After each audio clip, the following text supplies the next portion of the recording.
Assalamualaikum warahmatullahi wabarakatuh. Saya Arinila Madang dengan NIM 9414240074 kelas D Prodi Ekonomi Pembangunan. Video ini saya buat untuk memenuhi tugas Ekonometrika 1 dengan dosen pengampu Bapak Bobi Ranto Payu, SSI ME. Di tugas kali ini, saya akan menjelaskan konsep-konsep kemiskinan, pertumbuhan ekonomi, tingkat pengangguran terbuka, dan inflasi, dan bagaimana cara mengukur serta menjelaskan terkait pengaruhnya terhadap kemiskinan. Yang pertama, saya akan menjelaskan konsep kemiskinan. Kemiskinan adalah kondisi ketika seseorang atau sekelompok orang tidak mampu memenuhi kebutuhan dasar hidupnya secara layak, seperti pangan, sandang, papan, kesehatan, pendidikan, dan akses terhadap kesempatan ekonomi. Dalam konsep kemiskinan dijelaskan dalam dua bentuk. Yang pertama ada kemiskinan absolut, terjadi ketika pendapatan seseorang berada di bawah garis kemiskinan, sehingga tidak bisa memenuhi kebutuhan dasar minimum untuk hidup. Yang kedua ada kemiskinan relatif, terjadi ketika seseorang dibandingkan dengan masyarakat lain di sekitarnya terlihat jauh lebih rendah kesejahteraannya, meskipun secara kebutuhan dasar mungkin tercukupi. Cara mengukur kemiskinan. Cara mengukur kemiskinan biasanya dilakukan dengan beberapa metode utama. Yang pertama ada Headcount Index atau HCI, menghitung persentase penduduk miskin dari total penduduk. Rumusnya, HCI sama dengan jumlah penduduk miskin dibagi jumlah penduduk total dikali 100. Terus yang kedua ada Poverty Gap Index atau PGI, mengukur seberapa jauh rata-rata pendapatan penduduk miskin dari garis kemiskinan. Selanjutnya ada konsep pertumbuhan ekonomi. Pertumbuhan ekonomi adalah proses kenaikan kapasitas produksi suatu perekonomian dalam jangka panjang yang ditunjukkan dengan meningkatnya output barang dan jasa. Biasanya diukur dengan produk domestik bruto (PDB) atau produk nasional bruto (PNB).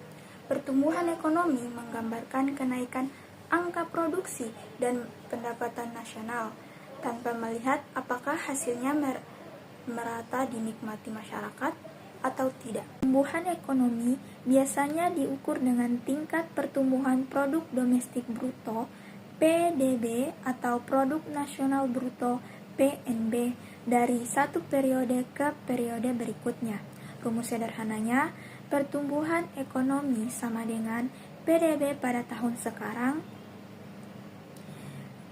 dikurangi PDB pada tahun sebelumnya dibagi PDB pada tahun sebelumnya dikali 100%.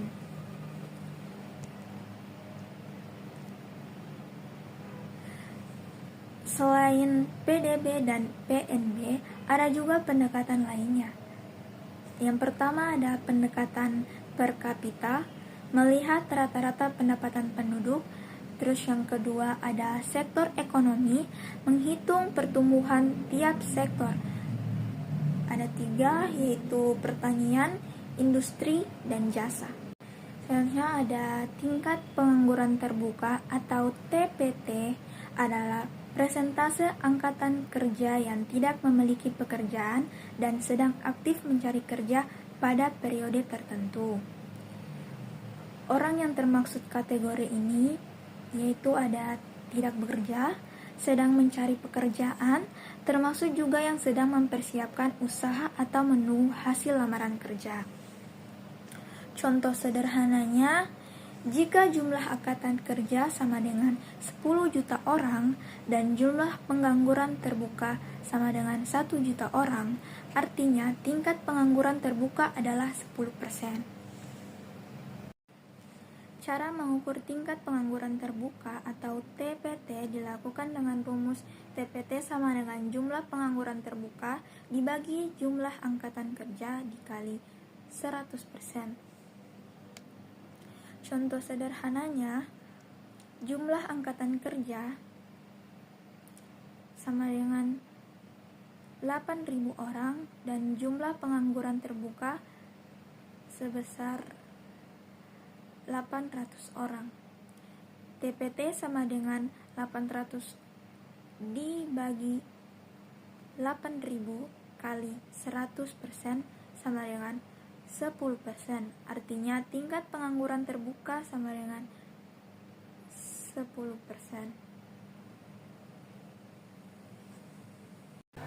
Selanjutnya ada konsep inflasi. Inflasi adalah kondisi ketika harga-harga barang dan jasa naik secara umum dan terus-menerus dalam jangka waktu tertentu. Inflasi bukan hanya harga satu barang yang naik, tapi banyak barang atau jasa penting naik sekaligus dan berkelanjutan. Penyebab utama inflasi, yang pertama ada demand pull inflation, permintaan lebih besar daripada penawaran. Yang kedua, cost push inflation, biaya produksi naik, misalnya harga bahan baku atau BBM. Yang ketiga ada inflasi struktural, produksi tidak mampu memenuhi kebutuhan karena keterbatasan sistem ekonomi. Cara mengukur inflasi. Inflasi biasanya diukur dengan melihat persentase kenaikan indeks harga konsumen IHK CPI dari satu periode ke periode berikutnya. Rumus sederhananya, inflasi sama dengan IHKT dikurangi IHKT min 1 dibagi IHKT min 1 dikali 100%. IHKT sama dengan indeks harga konsumen periode sekarang, misalnya bulan ini atau tahun ini. Sedangkan IHKT min 1 sama dengan indeks harga konsumen periode sebelumnya, bulan lalu atau tahun lalu. Selanjutnya ada pengaruh pertumbuhan ekonomi, tingkat pengangguran terbuka, dan inflasi terhadap kemiskinan. Yang pertama adalah pengaruh pertumbuhan ekonomi terhadap kemiskinan. Pertumbuhan ekonomi tinggi, produksi meningkat, lapangan kerja bertambah, dan pendapatan masyarakat naik. Jika hasil pertumbuhan merata, inklusif, kemiskinan menurun. Tapi kalau pertumbuhan hanya dinikmati kelompok tertentu, kesenjangan naik, kemiskinan bisa tetap tinggi. Yang kedua, pengaruh tingkat pengangguran terbuka terhadap kemiskinan. Pengangguran tinggi, banyak orang tidak punya penghasilan tetap. Akibatnya, daya beli menurun, mereka kesulitan memenuhi kebutuhan dasar, kemiskinan bertambah. Jadi, semakin tinggi TPT, biasanya semakin tinggi tingkat kemiskinan. Yang ketiga, pengaruh inflasi terhadap kemiskinan. Inflasi tinggi, harga kebutuhan pokok naik. Masyarakat miskin paling terdampak karena pendapatan mereka tetap, sementara biaya hidup meningkat. Akibatnya, lebih banyak orang jatuh di bawah garis kemiskinan. Kesimpulannya, pertumbuhan ekonomi cenderung menurunkan kemiskinan, sedangkan pengangguran terbuka cenderung meningkatkan kemiskinan, dan inflasi tinggi jika meningkatkan kemiskinan karena mereka meremehkan daya beli.